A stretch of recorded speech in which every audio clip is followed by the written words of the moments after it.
शेर हमरा छूटेगा, जेल का ताला टूटेगा, जेल का ताला टूटेगा, शेर हमरा छूट। हाँ नमस्कार, मैं आनंद कुमार। अभी हम सुप्रीम कोर्ट के नज़दीक है और जैसा कि आपको पता है कि बिहार के एक पत्रकार, मैं ख़ास करके उन्हें यूट्यूबर नहीं कहूँगा क्योंकि मेन स्ट्रीम मीडिया पर कुछ लोग उसे यूट्यूबर कह रहे हैं। जो उन्हें ना चाहने वाले लोग हैं वो उन्हें यूट्यूबर कर रहे हैं, जो चाहने वाले हैं वो उसे सन ऑफ बिहार और पत्रकार के नाम से संबोधित। सुप्रीम कोर्ट में मामला चल रहा है, एनएसए लगा दी गई है और सुप्रीम कोर्ट के जो मनीष कश्यप के जो वकील हैं एपी सिंह, उनसे भी मैं लगातार बातचीत कर रहा हूं। उनसे भी कल भी बात हुई थी और आज जो है हमारे सामने हिंदू प्रचारक अमन कुमार हैं, जो कि हजारीबाग झारखंड से के रहने वाले हैं और उनके हाथ में जो है वो मनीष कश्यप की तस्वीर है। भगवा वाला जो है वो वस्त्र पहने हुए हैं, आई सपोर्ट मनीष कश्यप। और ये जो है मतलब आप कहाँ से हैं? मैं हजारीबाग झारखंड से हूँ। तो हजारीबाग झारखंड से यहाँ आ गए मनीष कश्यप का समर्थन करने के लिए, और ये गदा वगैरह ये क्या है?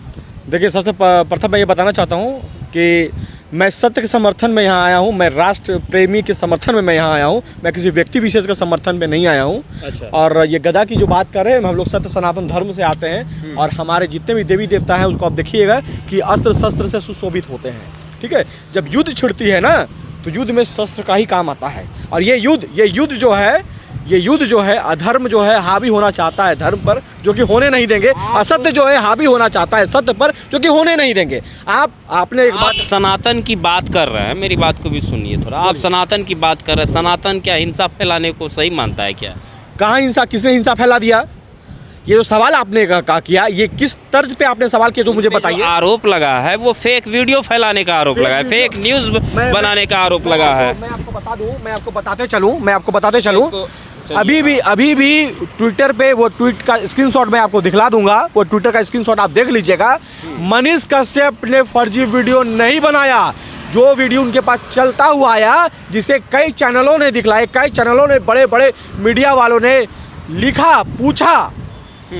इन्होंने एक गलती क्या की कि वो वीडियो को डाल करके और तेजस्वी यादव से पूछा कि अपने चश्मे को उतार कर तेजस्वी यादव जी देखिए और जरा बतलाइए बिहार की सारी जनता को ये सत्य है या असत्य है। मैं आपसे पूछना चाहता हूँ, क्या सवाल करना गलत बात है? सवाल करना गलत बात नहीं है, लेकिन सरकार को ये कहना कि 180 दिन में आपकी सरकार गिरा देंगे। वहाँ मैं आता हूँ, सवाल करना कोई गलत नहीं है और हमेशा सत्ताधारियों से ही सवाल किया जाता है, विपक्ष से सवाल नहीं किया जाता है। एक आम आदमी मैं हूँ, मैं भी अगर एक वोट देता हूँ जिसकी सरकार बनती है, उससे भी मैं सरकार से सवाल पूछ सकता हूँ। मनीष कश्यप ने सवाल पूछा, कई पत्रकारों ने बर्बरतापूर्वक मार दिया गया मजदूर का, ऐसा हेडलाइन यूज किया, क्या उनकी गिरफ्तारी हो गई? उन पे एनएसए लग गया? नहीं लगा पाओगे क्योंकि बड़े लोग हैं, बड़े बैनर वाले हैं, बड़े ब्रांड वाले लोग हैं, उनके पीछे बड़ी बड़ी शक्तियां हैं। आप उसको पराजित नहीं कर पाएंगे। यह गरीब का बेटा है। देखिए, सुप्रीम कोर्ट के जो वकील हैं एपी सिंह जी, उन्होंने कोर्ट में वही सवाल तो उठाया है कि और भी कई सारे लोग हैं और भी कई सारी अखबारें हैं जिन्होंने इस खबर को प्राथमिकता से छापा था। उनके ऊपर जो है आपराधिक मामला दर्ज नहीं हुआ, उनके ऊपर रासुका दर्ज नहीं हुआ, लेकिन सिर्फ और सिर्फ मनीष कश्यप के ऊपर में रासुका दर्ज किया गया। देखिए, बात तो ये सवाल जो है वो सुप्रीम कोर्ट के वकील तो पूछ ही रहे हैं। देखिए, बात समझने वाली बात है। सभी जनता को भी ये समझ में आना चाहिए कि मनीष कश्यप की जब गिरफ्तारी बिहार सरकार करती है जी, उसको क्या ट्रांजिट रिमांड में कहा तमिलनाडु भेज दिया जाता है। किसकी गिरफ्त में आ गया? तमिलनाडु की गिरफ्त में आ गया। तब तक रासुका नहीं लगता है जी।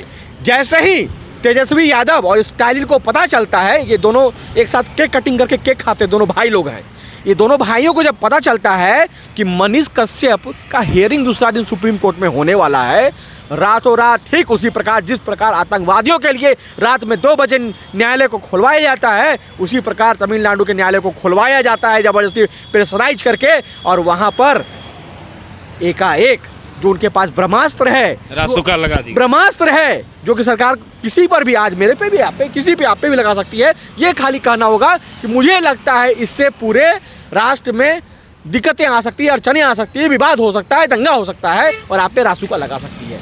तो जब मनीष कश्यप आपके गिरफ्त में है तो अचानक क्या हो गया भाई कि पूरे देश में उसके चलते खतरा हो जाएगा? बाहर रहता, कुछ पोस्ट वीडियो करता, कहीं जाता तो ये बात समझ में आती। आप पहले क्यों नहीं लगाए?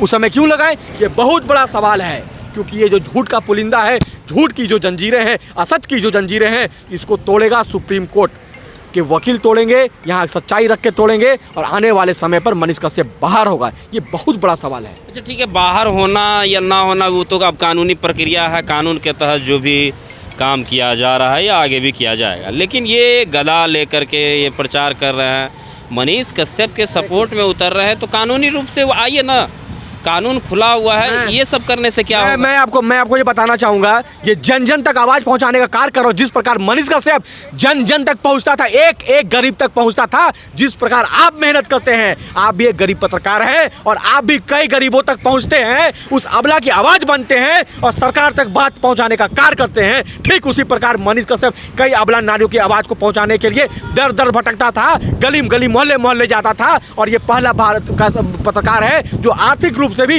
लोगों को सहायता करता था, जितना बन पाता तो सहायता करता था। तो आज हमारा भी कर्तव्य बनता है कि अगर सत्य को असत्य की जंजीरों से बांधा जा रहा है, तुम भी निकल पड़ो और लोगों को उसकी सत्यता को बतलाओ, क्योंकि ये जो सरकार है लोगों को अंधकार में रख रही है, लोगों को ये बतला रही है कि नहीं, मनीष कश्यप ने फर्जी वीडियो, जैसे आपने भी आज एक साथ बोला कि मनीष कश्यप फर्जी वीडियो बना के डाला, मनीष कश्यप ने कोई फर्जी वीडियो बना के नहीं डाला, उसकी कभी भी शेयर किया था ना उन्होंने। मेरी बात को, अगर किसी पे हत्या का भी आरोप होता है ना, किसी पे मैंने उन पर ये नहीं कहा, उन पे आरोप इस प्रकार के लगाए गए हैं। मेरी बात सुनिए, बड़े बड़े आरोप जब लगते हैं, हत्याएं की आरोप लगती है, रेप की आरोप लगती है, तो कोर्ट में पूछा जाता है कि इसका वंशावली निकालो और देखो किसके बाप दादा भी क्या संलिप्त है किसी तरह के हत्या, मर्डर या चोरी डकैती में।